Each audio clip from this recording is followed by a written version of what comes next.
What happens when a powerful CEO humiliates a hardworking, single father in front of an entire office?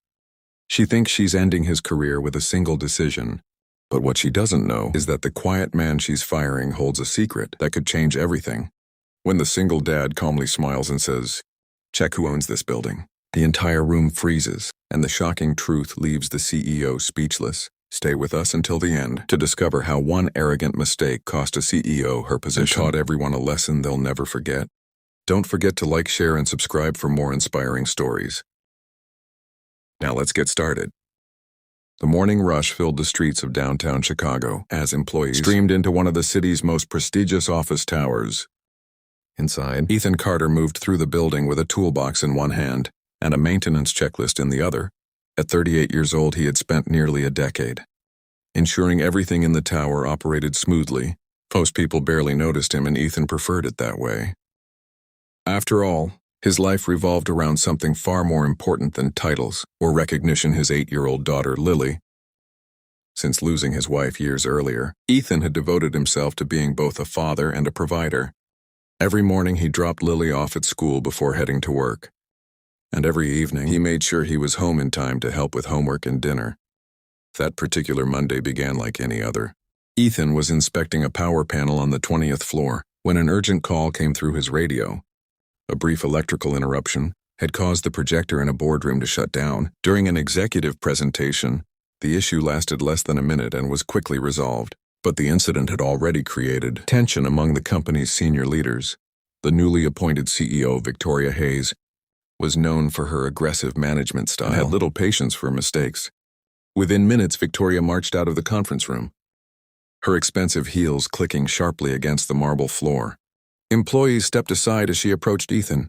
Without asking for an explanation or reviewing what had happened, she immediately blamed him for the disruption. The crowded hallway became silent as dozens of workers watched the confrontation unfold.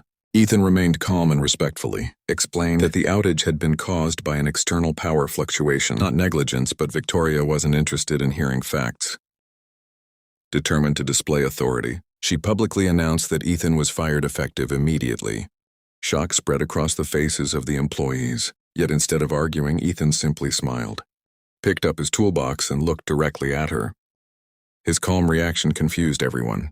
Then he quietly said, "Before I leave, you might want to check who actually owns this building."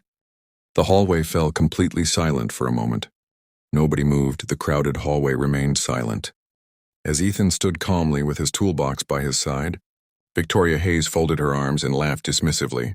To her, Ethan's statement sounded like the desperate remark of a disgruntled employee trying to save his job. Several executives exchanged uncertain glances, but Victoria's confidence never wavered. "That's enough," she said coldly. "Security will escort you out." Ethan simply nodded, showing no sign of anger or embarrassment. Just as security personnel began approaching, the elevator doors opened. The company's legal director, Richard Monroe, stepped out carrying a thick folder of documents. He looked unusually nervous. "Victoria, we need to talk immediately," he said, hearing the urgency in his voice. Everyone paused. Victoria frowned and motioned for him to continue. Richard opened the folder and pulled out several property records. His hands trembled slightly as he reviewed the papers. "There appears to be a misunderstanding. He began. The corporation leases this building. We don't own it." Victoria rolled her eyes. "And what does that have to do with him?" she asked, pointing at Ethan.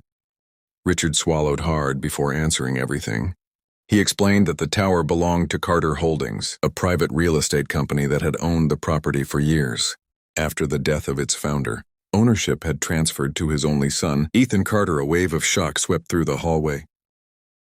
Employees stared at Ethan in disbelief. The maintenance supervisor they had worked beside for years was actually the majority owner of the entire building.